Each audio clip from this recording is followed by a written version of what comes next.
Hi, unit 6ல வந்து ஒரு முக்கியமான ஒரு பார்ட் வந்து இன்னைக்கு நம்ம பார்க்க போறோம். அதாவது சேரர்கள், சோழர்கள், பாண்டியர்கள் அப்படின்னு நம்ம கேள்விப்பட்டிருப்போம். அதுல ஒரு சேரர்கள்ல இருக்கக்கூடிய முக்கியமான அரசரை பத்தி பார்க்கலாம்.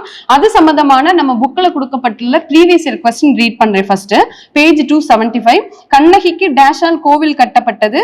இதோட ஆப்ஷன் கரிகாலன், உக்கிர பெருவழுதி, செங்குட்டுவன், நெடியோன் அப்படின்னு வந்து கொடுத்திருக்காங்க. இது 2025ஆம் ஆண்டு வெளிவந்த குரூப் 1 கொஸ்டின். இதுக்கு நம்மளோட புக்ல இருக்கக்கூடிய ஃபேக்டை ரீட் பண்றேன் பாருங்க.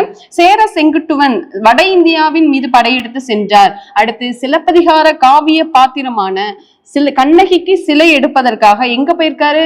இமயமலையிலிருந்து கற்களை வந்து கொண்டு வந்தார். அப்ப இது மூலமா நமக்கு என்ன தெரிய வருது? அப்போ கோவில் கட்டுவதற்கு, கண்ணகிக்கு கோவில் கட்டுவதற்கு முதல் காரணம் யார் அப்படின்னு பாத்தீங்கன்னா சேரன் செங்குட்டுவன். அதுக்கு வந்து முதலாக கண்ணகிக்கு கோயில் கட்டணும் அப்படிங்கிற ஒரு கருத்தை யார் வந்து செங்குட்டுவனிடம் கூறினார் அப்படிங்கிறத நீங்க கமெண்ட் பண்ணுங்க. இந்த சேரன் செங்குட்டுவன் யார் அப்படின்னு பாத்தீங்கன்னா இளங்கோவடிகள் இருக்கார் இல்லையா, அவர் வந்து சேரன் செங்குட்டுவனுடைய தம்பி. அவர் வந்து நாட்டை ஆழ்வார் அப்படின்னு வந்து கணியன் கூறிய கூற்றை பொய்யாக்கும் பொருட்டு அவர் வந்து துறவு பூன்றார். சேரன் செங்குட்டுவன் அரசனாக பதவியேற்கிறார்.